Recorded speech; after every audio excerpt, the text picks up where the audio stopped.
Right, guys, the focus of this lesson here is we're going to be starting a section where we're looking at equations of tangents and normals to curves. In this case, the curves are going to be either described using parametric equations, and we've had an introduction now into the parametric equations.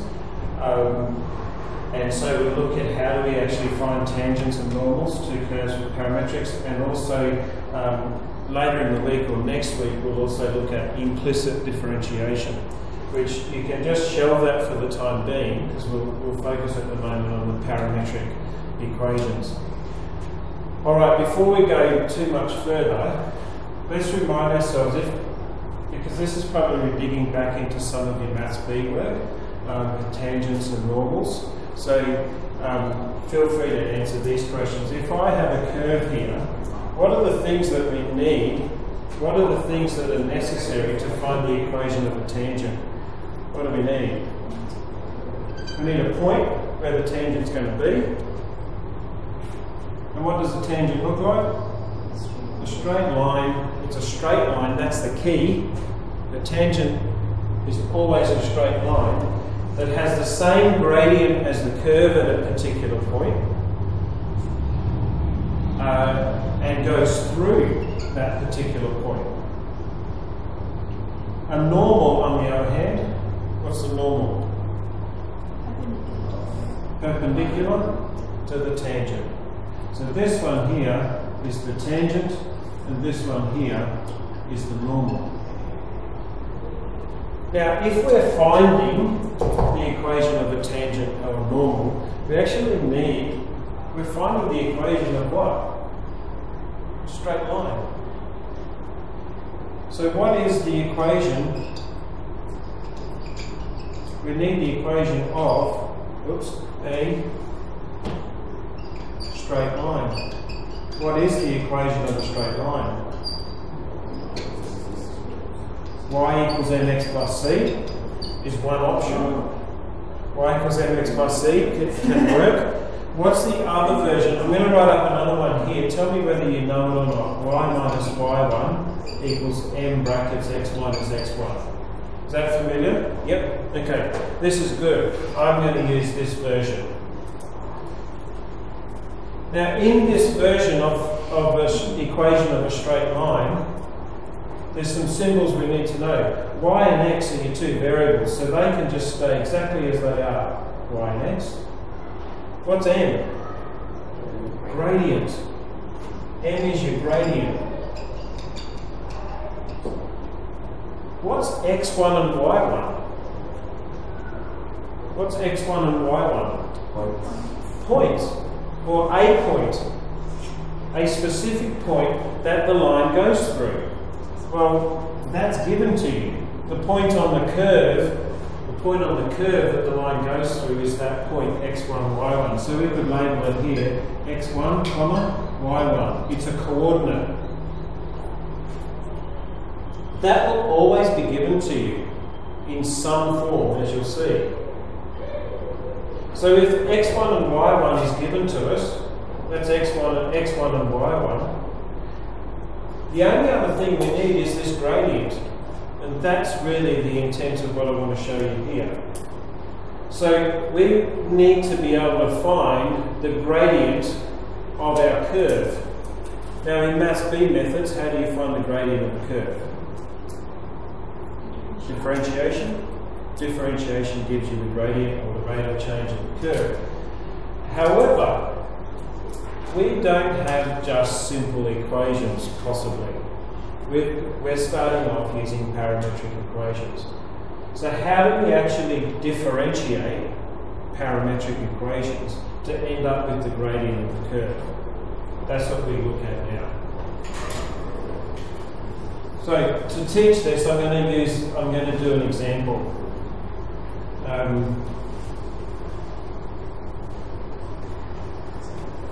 I'll write the example up. We want to find the equation of a tangent. Find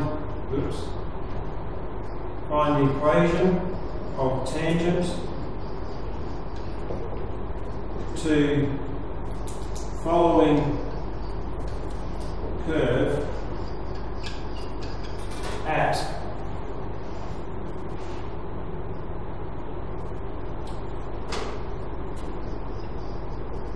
point where x equals 1.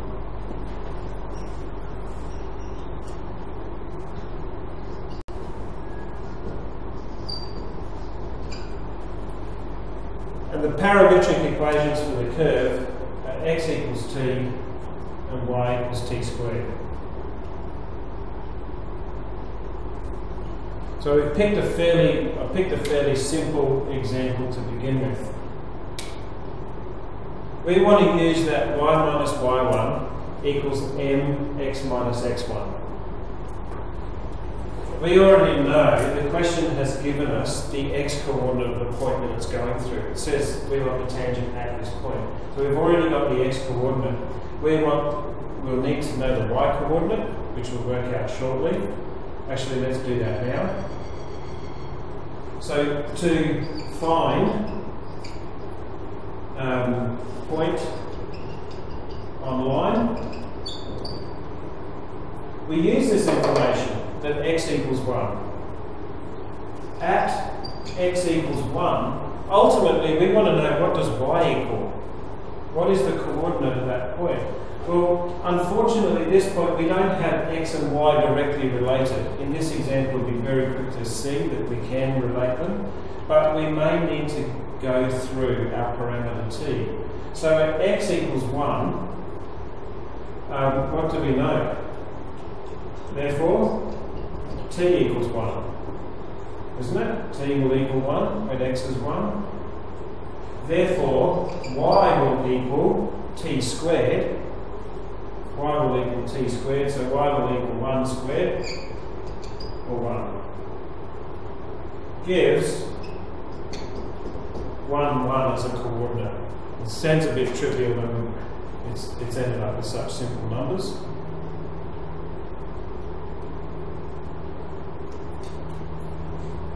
But what we did there, we subbed in our x value to find out our t value at that particular point, and then we subbed in the t value to find our y value. So we've got our coordinate. That's your x coordinate, that's your y coordinate, and the t value that goes with that is t equals 1 as well. It's a fluke that they've all ended up as 1. Okay, our next step is we need m. We need the gradient.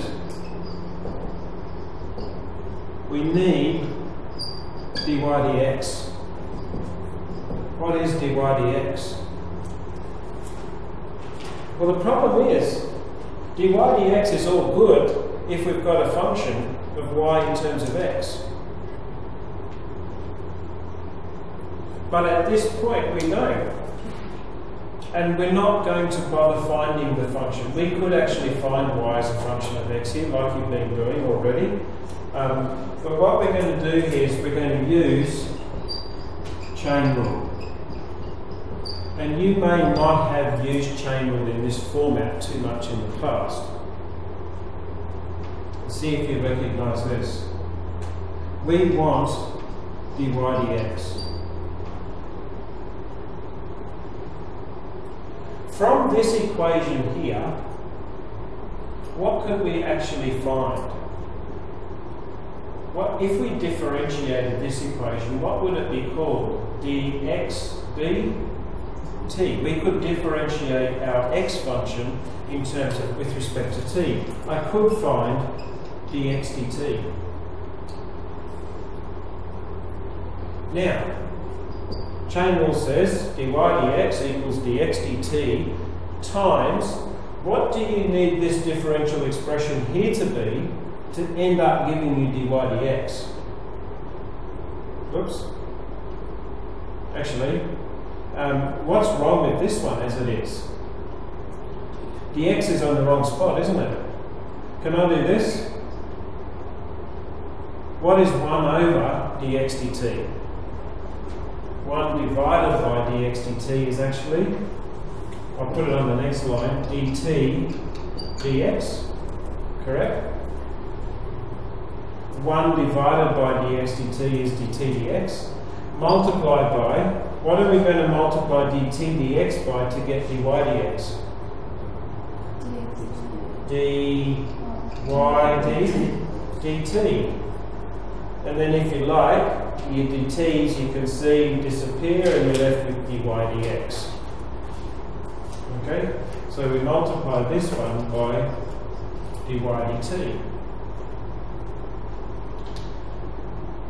So over here, yes, I can find dx dt, no problem at all.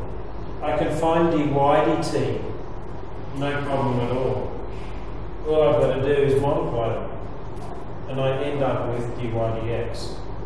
So let's do it. Equals.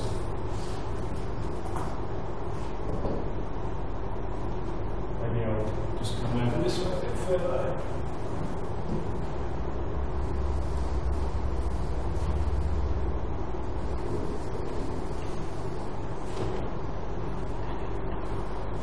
Okay, so therefore, since x is equal to t and y was equal to t squared, that's what it was, wasn't it? Yeah. dx dt, what's dx dt equal? What's the derivative of t? 1. dy dt is equal to 2t.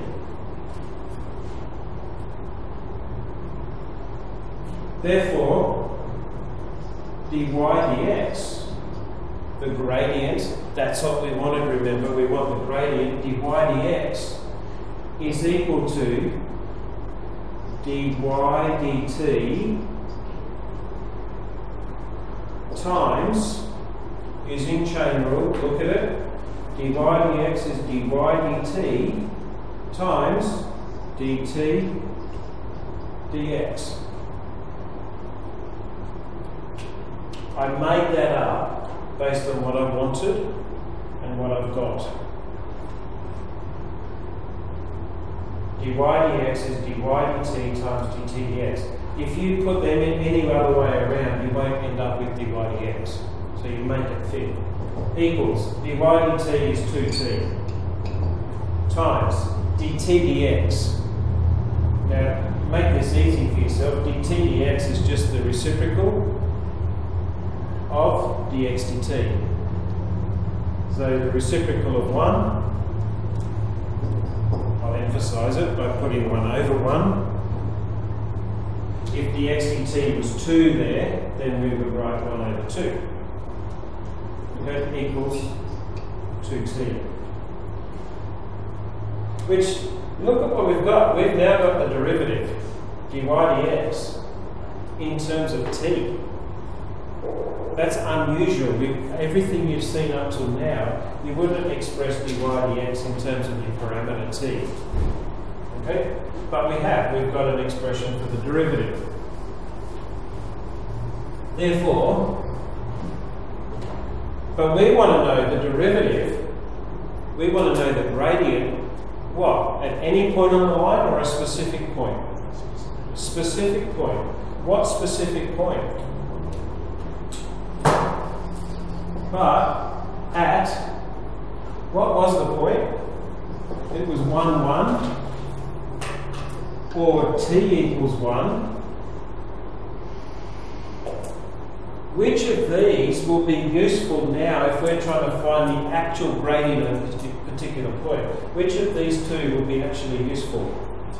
The t equals. This is a bit rubbish information, we don't need it at this point. So, at 1, 1 or t equals 1, we say dy dx evaluated at, so vertical line, t equals 1, equals 2 times 1 or 2.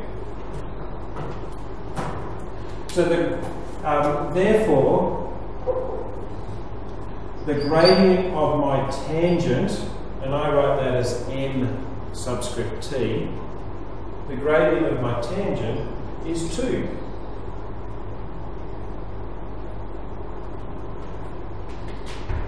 Therefore, equation of tangent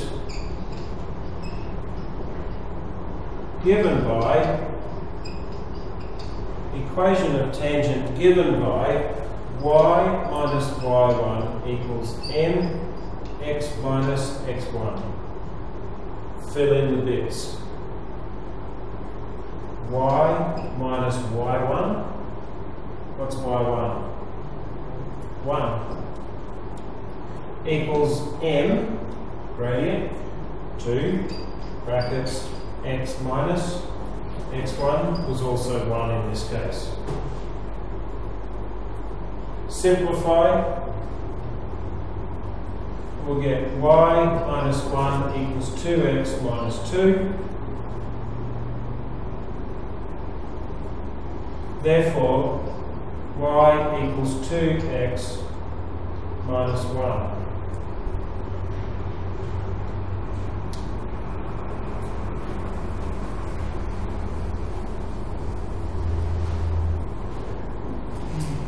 Therefore, equation of tangent is y equals 2x minus 1.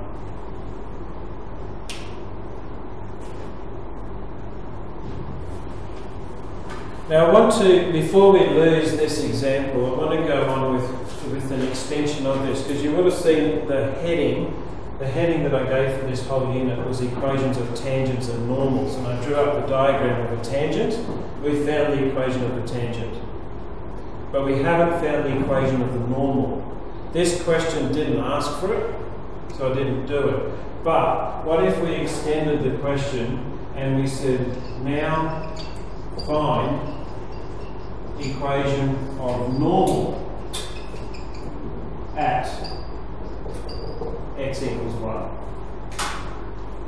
So I'm extending the original question. We're now finding the equation of the normal being perpendicular to the tangent.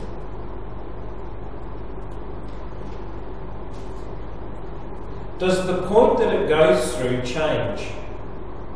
No, it still goes through that same point. Remember the diagram I drew, the normal and the tangent still go through that same point on the curve. So point on curve is still 1, 1 at t equals 1. We've still got that same point. What's the only thing in the y minus y1 equals mx minus x1, what's the only thing that can change? The gradient. Do you remember from your Maths B work, how is the gradient of the tangent and the normal related? Yep. Recall, the gradient of the tangent multiplied by the gradient of the normal must be equal to -1. Another way of writing that is the gradient of the normal is -1 over the gradient of the tangent. Ring a bell? No? No. Gradient of the normal is -1 over the gradient of the tangent. So in this case, therefore, in this example, our gradient of our tangent was 2. Therefore, the gradient of the normal is -1 divided by 2. I'll just pause for a second there. That should, I hope, make some sense. If you had, I'll rub this out in a second, if you had a steep tangent, make it a bit steeper. If you had a steep tangent, that's its rise over its run, say, I'm exaggerating, but say that's 2 over 1. And that way is a positive slope. You've got a steep positive tangent. Perpendicular to that, or normal to that, would be something like this. If that one's steep, what would this one have to be? Not so steep. Flatter. This one would have to be more.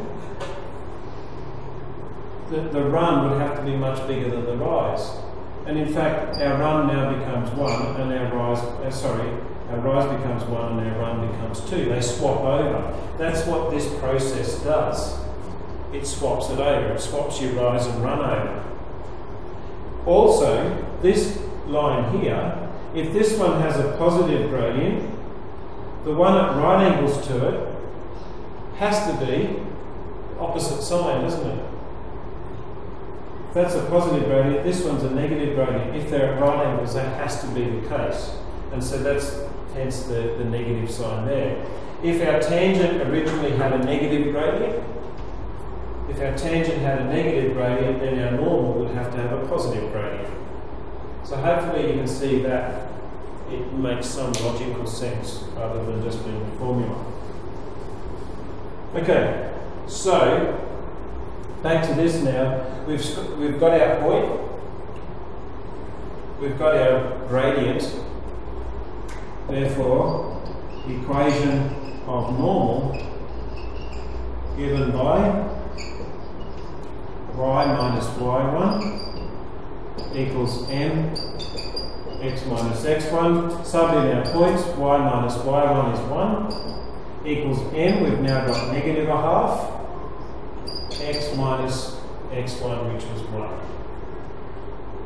Now it's just a matter of simplifying. Y minus 1 equals negative x on 2, negative a half x, plus a half.